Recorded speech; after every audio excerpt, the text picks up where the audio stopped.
নমস্কার, আমি ডক্টর বোধিসত্ত্ব খান চলে এসেছি সহজ শেয়ার বাজারের আরেকটি নতুন এপিসোড নিয়ে। প্রিয় বন্ধুরা, আশা করি সবাই ভালো আছেন এবং সুস্থ আছেন। আজকের মার্কেটে যে মুভমেন্ট দেখলেন সেটা কিন্তু ভীষণ স্বাভাবিক। সুপ্রিম কোর্ট অর্থাৎ আমেরিকান সুপ্রিম কোর্টের যে রায় বেরিয়েছিল ডোনাল্ড ট্রাম্পের বসানো ট্যারিফের ওপর, তারপর মাঝখানে দুটো দিন কেটে গিয়েছে। খুব স্বাভাবিকভাবে প্রাথমিকভাবে যে উদ্দীপনা বা উত্তেজনা আমরা গিফট নিফটিতে দেখেছিলাম, যেখানে প্রায় 320 পয়েন্টের ওপর উত্থান চলে এসেছিল, তারপর কিন্তু সময় যত গিয়েছে অর্থাৎ সময় যত পার হয়েছে, ডোনাল্ড ট্রাম্প তিনি নতুন করে ট্যারিফ বসিয়েছেন বিশ্বের বিভিন্ন দেশের ওপর। প্রাথমিকভাবে সেটা 10% ছিল, তারপর সেটা বৃদ্ধি পেয়ে 15%। এর ফলে মার্কেটে যে উত্তেজনা থাকার কথা ছিল সেটা ধীরে ধীরে ধীরে ধীরে কমে গিয়েছে। উপরন্তু ইরানের সঙ্গে আমেরিকার যে দ্বন্দ্ব চলছে সেটা এখনো অবধি মেটার কোনো সম্ভাবনা তো নেই। উপরন্তু যত দিন যাচ্ছে ডোনাল্ড ট্রাম্প অধৈর্য হচ্ছেন, তিনি ইরানকে নানাভাবে হুমকি দিচ্ছেন। অর্থাৎ ইরান আমেরিকার যে দ্বন্দ্ব তার একটা ওভারহ্যাং কিন্তু মার্কেটের ওপর কন্টিনিউ করেই চলেছে। এছাড়া যদি খেয়াল করে দেখেন, নিঃসন্দেহে আজকে নিফটি প্রায় 144 পয়েন্ট উত্থান দেখেছে বা সেন্সেক্স প্রায় 500 পয়েন্টের কাছাকাছি উত্থান দেখেছে, কিন্তু সেটা কেবলমাত্র তো লার্জ ক্যাপগুলোর ক্ষেত্রে সীমাবদ্ধ আমরা দেখলাম। মিড ক্যাপ এবং স্মল ক্যাপ সেক্টরে যদি দেখেন, সেটা অতি সামান্য উত্থান নিয়ে আজকের বন্ধ হয়েছে। অর্থাৎ নিফটি মিড ক্যাপ বা নিফটি স্মল ক্যাপে সেই অর্থে অতিরিক্ত উত্তেজনা বা উদ্দীপনা আমরা কিন্তু দেখতে পাইনি। তাছাড়া নিফটিকে বা সেন্সেক্সকে টেনে আজও নামিয়েছে কিন্তু ইনফরমেশন টেকনোলজি বিভিন্ন কোম্পানি। এবং নিফটি আইটিতে আজকের লাস্ট যা ট্রেডিং ডেটা সে অনুযায়ী প্রায় 1.4% পতন নিয়ে ট্রেড করছিল। আইটি এনাবেল যে কোম্পানিসগুলো রয়েছে সেই কোম্পানিগুলোতেও কিন্তু আমরা ভালো পতন আজকেরও দেখেছি। অর্থাৎ নিফটি আইটি বা ইনফরমেশন টেকনোলজি কোম্পানিসগুলো এবং তার সঙ্গে আইটি এনাবেলড কোম্পানিসগুলো লাগাতার পতন দেখে চলেছে। আজকের দিনও তার অন্যথা হয়নি। অর্থাৎ যে আর্টিফিশিয়াল ইন্টেলিজেন্স নিয়ে যে ভীতি অ্যানথ্রোপিকের যে ক্লডের প্লাগ ইন মডেলের সঙ্গে সঙ্গে শুরু হয়েছিল, সেটা যত দিন যাচ্ছে তত যেন একটা দৃঢ়ভাবে তা বসে চলেছে জনমানুষের মধ্যে। সুতরাং এই ভীতি কবে যাবে বা বিভিন্ন যে মানুষ রয়েছেন তারা লিটারালি দুটো ক্যাম্পে বিভক্ত বলা যেতে পারে। একদল বলছেন যে আইটিকে খুব শীঘ্রই নিজেদের পরিবর্তন করতে হবে, আর্টিফিশিয়াল ইন্টেলিজেন্সকে ইন্টিগ্রেট করতে হবে, নইলে আইটি অস্তিত্বের সংকটে পড়বে। আরেক দল বলছেন যে আর্টিফিশিয়াল ইন্টেলিজেন্সের ক্ষমতা ভীষণ লিমিটেড, সেটা কোনোভাবেই ইনফরমেশন টেকনোলজির যে বৃহত্তর যে পরিষেবা সেটা দেওয়ার মতন ক্ষমতা তাদের তৈরি হয়নি। আরেক দল রয়েছেন যারা বলছেন সেটা বোঝা গেল যে আর্টিফিশিয়াল ইন্টেলিজেন্সের ক্ষমতা আপাতত সীমাবদ্ধ, কিন্তু যেভাবে আর্টিফিশিয়াল ইন্টেলিজেন্স কোম্পানিগুলো তারা ক্রমাগত ডেভেলপ করে চলেছে তাদের টুলসগুলোর ক্যাপাবিলিটি, কে বলতে পারে যে অচিরেই তারা ইনফরমেশন টেকনোলজি মধ্যে যে কাজগুলো চলে সেগুলো তারা করে ফেলতে পারবে না। আজকে নিফটি অটোতে আজকে একটা মুভমেন্ট, একটা পজিটিভ মুভমেন্ট দেখেছি। ফাস্ট মুভিং কনজিউমার গুডসের ক্ষেত্রে একটা পজিটিভ মুভমেন্ট দেখেছি, হেলথ কেয়ারের ক্ষেত্রেও একটা পজিটিভ মুভমেন্ট দেখেছি, কিন্তু সেটা মারাত্মক এমনটি নয়। আর নিফটি অটোতে আজকে 0.84% উত্থান। ফাস্ট মুভিং কনজিউমার গুডস অর্থাৎ এগুলো সমস্ত কিন্তু নিফটির কথা বলছি। নিফটি এই ফাস্ট মুভিং কনজিউমার গুডস প্রায় 8%, হেলথ কেয়ার প্রায় 0.1% উত্থান নিয়ে কিন্তু ট্রেড করছিল। হচ্ছে সিলভার বীজ, গোল্ড বীজের দামগুলো অর্থাৎ সোনা এবং রূপোর দাম আজকেরও দারুণভাবে বৃদ্ধি পেয়েছে। অর্থাৎ একটা রিস্ক অফ কিন্তু পৃথিবীতে চলছে, এটা বলার অপেক্ষা রাখে না। ইকুইটি মার্কেটে একটা র্যালি নিশ্চয় এসেছে, কিন্তু সিলভার এবং গোল্ডে যে র্যালিটা আমরা দেখতে পেয়েছি তার মানে বোঝাচ্ছে যে সোনা বা রূপোর আকর্ষণ পুনরায় মানুষের মধ্যে তৈরি হচ্ছে, বা তারা রিস্ক অফ অ্যাসেটগুলোর প্রতি ঝুঁকছেন, বা যেগুলো হেজিং ইনস্ট্রুমেন্ট হিসাবে ইউজ করা যেতে পারে সেই অ্যাসেটগুলোর প্রতি তারা ঝুঁকছেন। কারণ আজকে সিলভার ফিজ খেয়াল করে দেখুন, সেটা দিনের শেষে প্রায় 6.5% উত্থান নিয়ে ট্রেড করছিল। সোনা প্রায় 2.25% নিয়ে ট্রেড করছিল। ক্রুড অয়েল আমাদের ভারতীয় মুদ্রায় সেটা কিন্তু 6,046 টাকা প্রতি ব্যারেল চলছিল, অর্থাৎ ক্রুড অয়েলের দাম কমার সম্ভাবনা কিন্তু এই মুহূর্তে কোনোভাবেই দেখা যাচ্ছে না।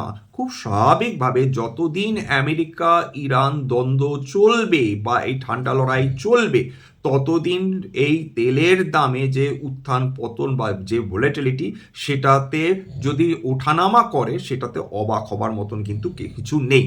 এছাড়া আইডিএফসি ফার্স্ট ব্যাংকে আজকে 16% ওপর পতন দেখে ফেলেছে। যখন ব্যাংকিং সেক্টর আউট পারফর্ম করছে, যখন পিএসইউ ব্যাংকগুলোতে আমরা আউট পারফরমেন্স দেখতে পাচ্ছি, সেখানে হঠাৎ করে কি এমন হলো যে আইডিএফসি ফার্স্ট ব্যাংকে এরকম পতন এলো?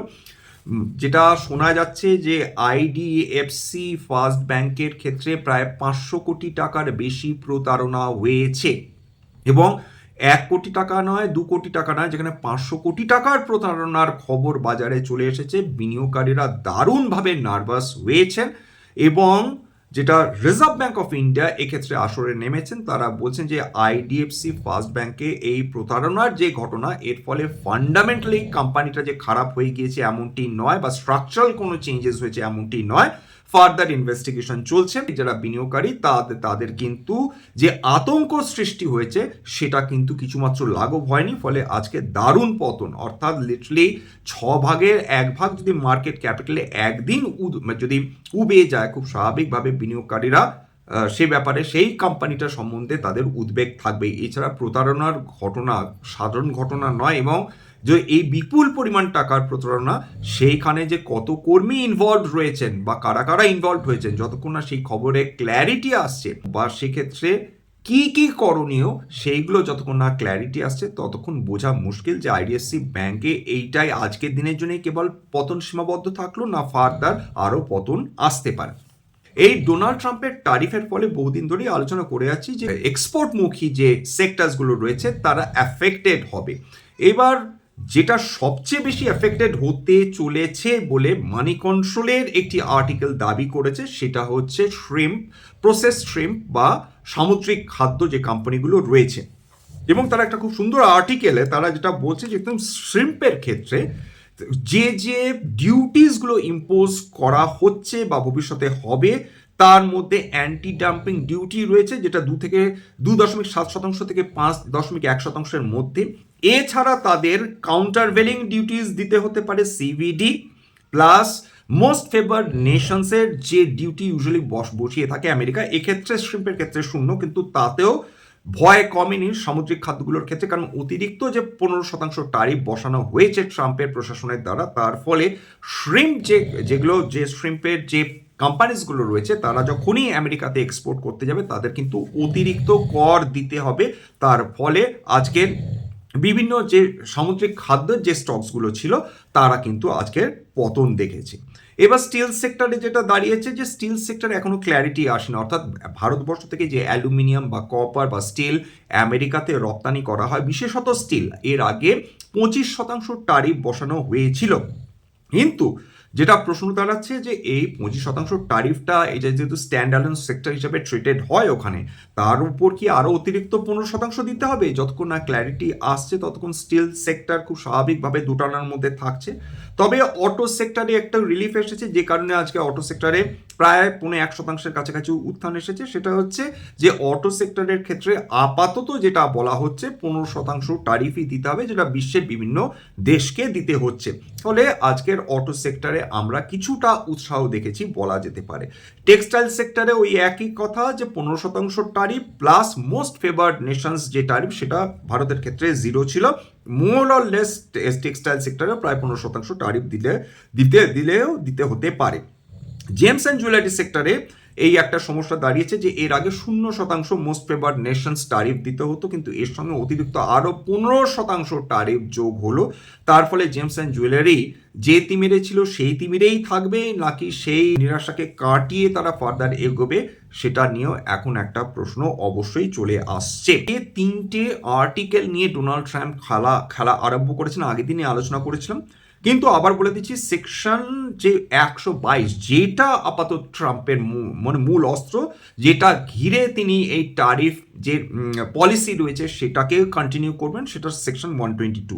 এছাড়া সেকশন 232 তার অন্তর্গত কিন্তু এই স্টিল, অটো, অ্যালুমিনিয়াম সেক্টর, এগুলো কিন্তু স্ট্যান্ডঅ্যালোন সেক্টরস। এবার সেকশন 301 এর অন্তর্গত হচ্ছে টেক্সটাইলস, অটো অ্যান্সিলারি, এই ধরনের যে শর্ট টার্ম ভোলেটিলিটি, যদি আজকে ভারতীয় মার্কেটে ভোলেটিলিটি কমেছিল, তথাপি ডোনাল্ড ট্রাম্প তিনি চায়নার সফরে ব্যস্ত থাকবেন। এবার চায়নার সঙ্গে তার আলোচনায়, অর্থাৎ চাইনিজ প্রেসিডেন্টের সঙ্গে তার আলোচনায় নতুন কোনো তথ্য উঠে আসে কিনা, চায়নার ক্ষেত্রে তিনি কিছুটা ভার লাঘব করেন কিনা, ভারতবর্ষের সঙ্গে আমেরিকার যে ফ্রি ট্রেড এগ্রিমেন্ট হওয়ার কথা সেইটা পুরনোর যে অবস্থান সেখানেই স্ট্যান্ড করবে, নাকি ফার্দার আমরা দেখতে পাবো যে নতুন একটা ট্রেড এগ্রিমেন্ট হওয়ার সম্ভাবনা থাকবে, সেই বিষয়ে আপাতত যেহেতু কোনো ক্ল্যারিটি নেই, ফলে আমরা এই মুহূর্তে বলতে পারছি না যে এগ্রিকালচারাল সেক্টর থেকে শুরু করে অন্যান্য সেক্টর, ইলেকট্রনিক্স, ইলেকট্রিক্যাল সেক্টরস বা আমার petroleum products, refined petroleum products যেটা আমরা আমেরিকাতে পাঠাই, সেটাতে কোনো অদল বদল হবে কিনা। আরেকটা ক্ল্যারিটির প্রয়োজন রয়েছে, যেটা বহু মানুষ প্রশ্ন করছেন, যে ভারতবর্ষ একাই কি $500 বিলিয়ন ট্রেড আমেরিকাকে দেবে, নাকি আমেরিকা এবং ভারত দুজনে মিলে $500 বিলিয়ন ট্রেড করবে সামনের 5 বছরে? এটা নিয়েও ক্ল্যারিটির প্রয়োজন রয়েছে, কারণ আমরা বুঝতে পারছি না শেষ পর্যন্ত ব্যালেন্স অফ ট্রেড কাদের সপক্ষে থাকবে। এতদিন ধরে ব্যালেন্স অফ ট্রেড ভারতবর্ষের সপক্ষে ছিল, তার মানে যেটা দাঁড়ায় যে ভারতবর্ষ বেশি মাল রপ্তানি করত, কম মাল আমদানি করত।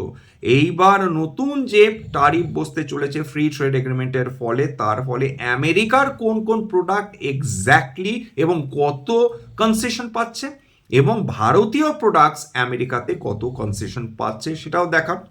হেলথ কেয়ারকে টাচ করা হয়নি আপাতত আমেরিকার প্রশাসনের তরফে, সুতরাং হেলথ সেক্টরে আপাতত ভয় পাওয়ার কিছু নেই। সুতরাং হেলথ সেক্টরে আজকের আমরা একটা পজিটিভ মুভমেন্ট অলরেডি দেখিয়ে ফেলেছি। স্ট্যান্ডার্ড ডিসক্লেমার, এটা কেবলমাত্র একটা এডুকেশনাল চ্যানেল, বাঙালি বিনিয়োগকারীদের ইনভেস্ট অ্যাওয়ারনেস বৃদ্ধির জন্য। এখানে কোনো ধরনের কোনো শেয়ারে buy sell recommendation, suggestion, advice এমনকি ইনফ্লুয়েন্স করার প্রচেষ্টা নেই। আমার কথা শুনে যদি কোনো শেয়ারে বাই সেল সিদ্ধান্ত নেন, ক্ষতির মুখোমুখি হতে পারেন। সুতরাং সবসময় একজন সেবি রেজিস্টার্ড ইনভেস্টমেন্ট অ্যাডভাইসারের পরামর্শ নেওয়ার চেষ্টা করবেন বা নিজে ডিউ ডিলিজেন্স করবেন, সেক্ষেত্রে আপনারা উপকৃত হলেও হতে পারেন। সবশেষে যেটা বলি, যদি এই ধরনের এপিসোড আপনাদের ভালো লাগে, প্লিজ একটা লাইক দেবেন, প্লিজ সাবস্ক্রাইব করবেন, এবং যদি সত্যিই মনে হয় আমার বাঙালি ভাই বোনদের জীবনে একটুখানি ভ্যালু অ্যাড করতে পেরেছি, প্লিজ নিজে গ্রুপে শেয়ার করে দেবেন, যাতে বহু বাঙালি বিনিয়োগকারীর কাছে পৌঁছে যায় এবং তারা উপকৃত হন। আজকের জন্য নমস্কার।